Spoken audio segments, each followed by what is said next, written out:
Hello, everyone. Welcome back to the Melanin Margin, the weekly chat show where conversations about race are never off the table. We're your hosts, Quaviondre Williams. And Daquon Wilson. So let's get into this week's conversation. What's hot on the table this week? Now, in one of Thandie Newton's interviews for the press for her new movie God's Country, she details her experience as a light-skinned actress in Hollywood. She says, quote, "I was worried about my light-skinnedness because my light-skinnedness has been more problematic than being Black. It's been way more problematic than being Black in my life." She goes on to say that she got more prejudice from Black people and that this, quote, internalized prejudice was stopping me from feeling like I could play this role. When it's precisely that prejudice I've received, doesn't matter that it's from African American women more than anyone else. Doesn't matter because I've received prejudice, end quote.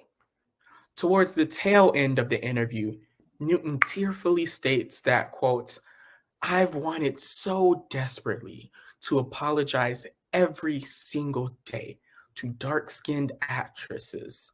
Sorry that I'm the one chosen. My mama looks like you.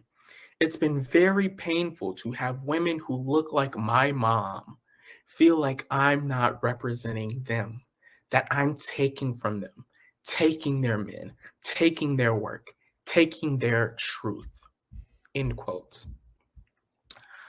So, Andre, what are your thoughts on Thandie Newton's perspective? I knew this topic was coming. I was trying to hold it because I wanted you to finish this intro, but I swear, and I want to start off. Let me clarify first before we go in. I want to first start off by saying that Thandie Newton is a biracial Black woman. And we on the Melanin Margin will forever protect and uplift Black women on this show. So if there are any white period. So if there are any white allies in the comments or whatever who have an opinion on this issue, we would kindly ask you to keep your opinions to yourself because this is not a safe space for you to criticize Black women on an issue that your ancestors created. So unless your comments are on how you, as a white person, are working to dismantle white supremacy or the systems in place that have caused colorism to be an issue in the Black community, go ahead and clock out for me, okay? The only Actually, don't clock out. Stay clocked in. But instead of your usual role of serving things, just listen. Sit back and listen. Listen to this. That's all you need. No talking, just listening.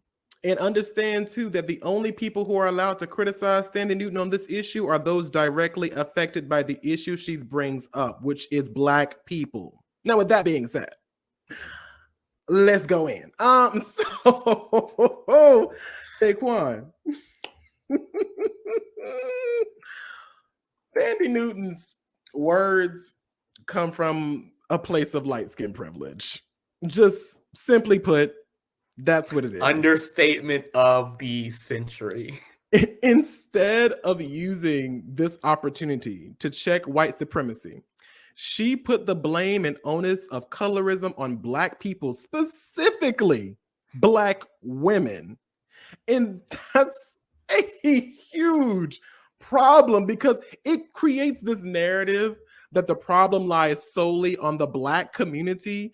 And for her to say that she receives the most prejudice from Black women really distracts from the real issue from where it all stems from. Now, I'm not going to sit here and excuse bullying whatsoever because she probably was bullied a lot for being light-skinned. But bullying is not the same as colorism because colorism, by definition, means prejudice against and discrimination against people with dark toned skin, typically among the same ethnic or racial group. Now, light-skinned people who are noticeably Black or biracial do experience the prejudice that comes with being perceived as Black or half Black. We know that.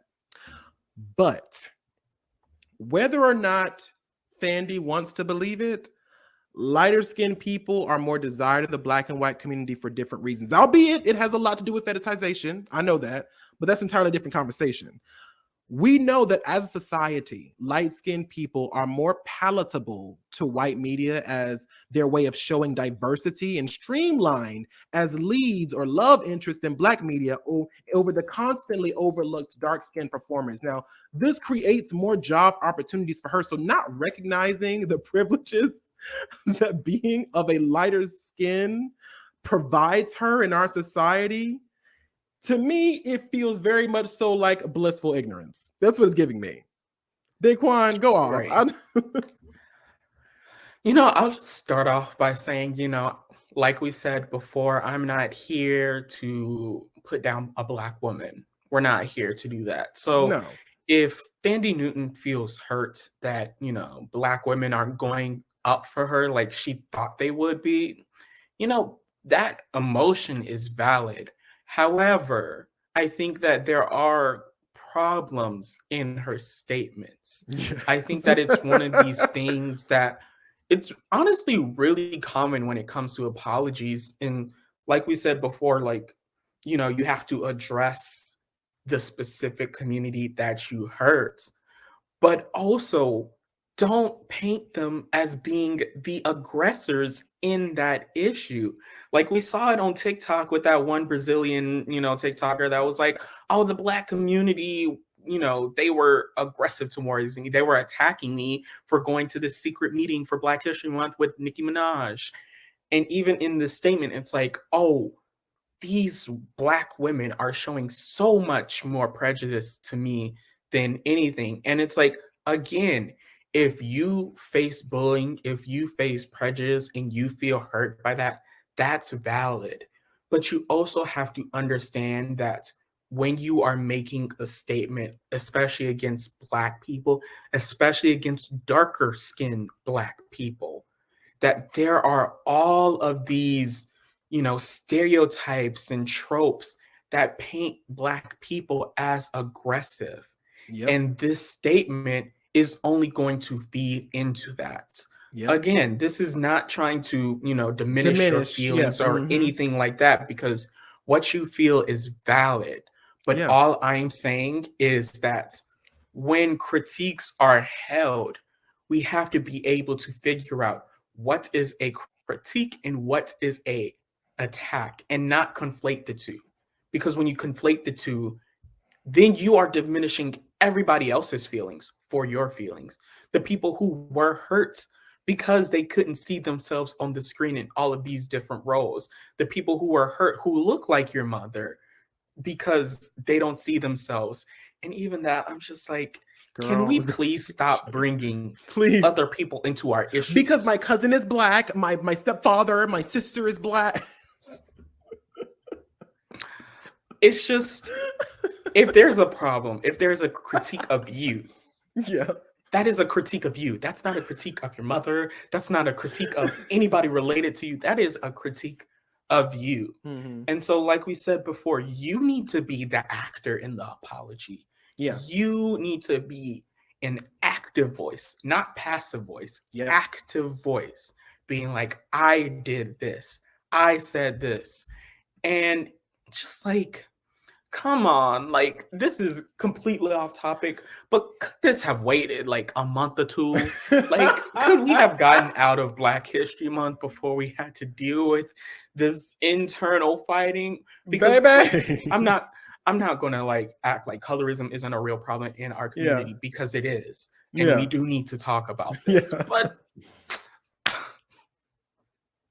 it's to me, honestly, like, first of all, these hot topics have been hot this month. It's been especially a little hot this month. It's been a little too hot for my taste, actually. Just scorching, like. But honestly and truly, like, it's giving very much so like, oh my God, why does everyone hate me for being so pretty?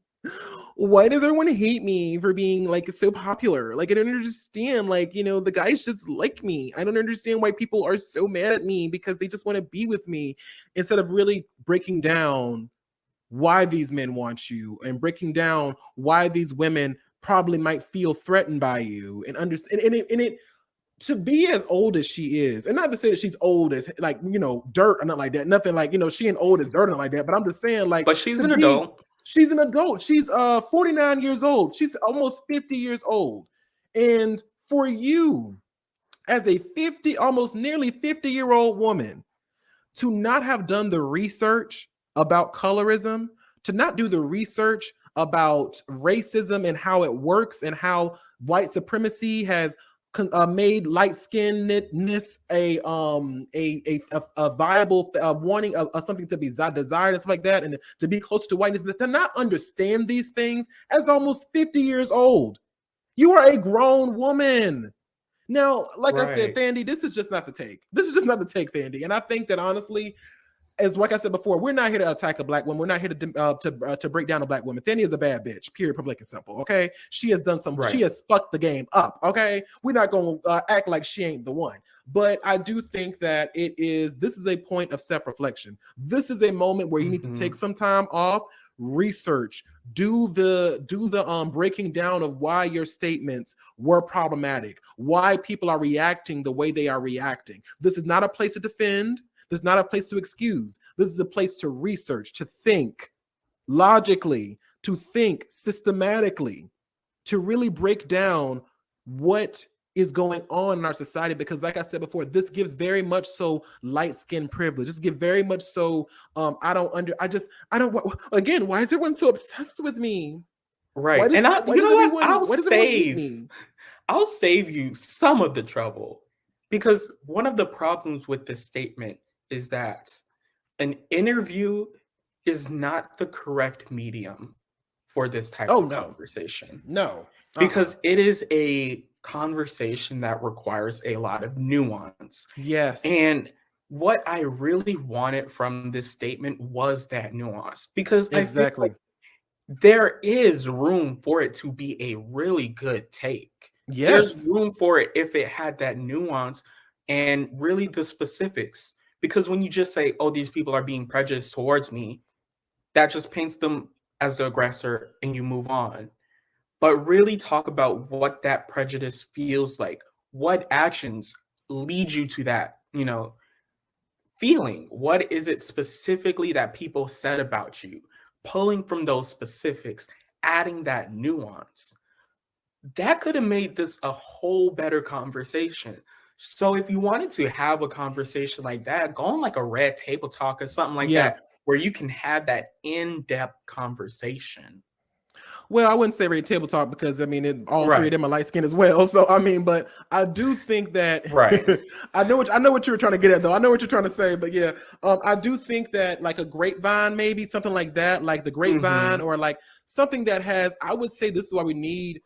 This is why I wish that Amanda Seals or somebody had like a real kind of discussion forum talk show where we can have safe spaces for Black people to discuss Black issues, because this is an issue that is specifically should be in a safe space for Black people. So light skinned, dark skinned, biracial people can all sit around and discuss the problems within the Black community, because this particular interview opens a dialogue up for white people to discuss it. And that's the problem that I have with this issue. Like you said before, this was not the medium, Thandie, to do this well, Miss Newton, because you fifth or so, but this is not the conversation, or this was not the place to have that conversation. This is a conversation that should have been done around other Black people from different race, from different varying skin shades, to let you understand, to break down why you feel that way. And okay, you say you got it from mostly Black women. What did they, like you said, what did they say specifically to you?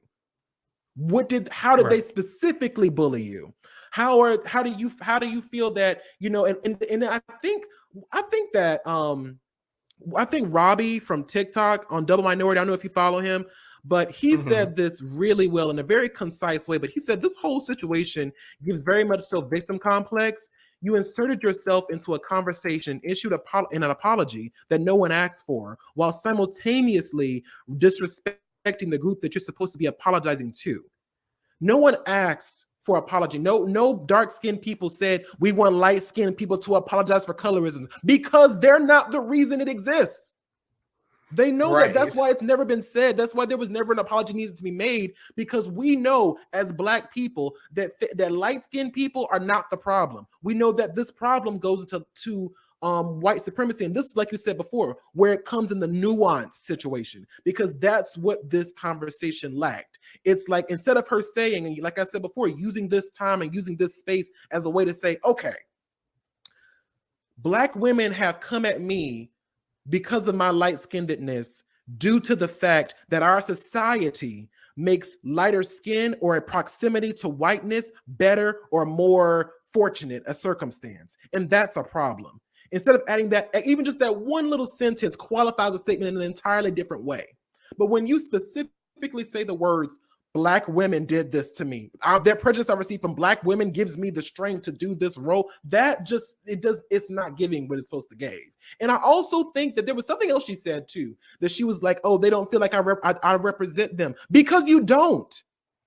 You do not represent them. You are a light-skinned woman, or a light-skinned biracial woman. You represent light-skinned biracial women. That's all that you're representing. You're not representing Black women in all shades and forms and whatever. That's not what that is. So when she said that, it just really pissed me off, because she's like, I don't understand. They think I'm not representing them, because you're not.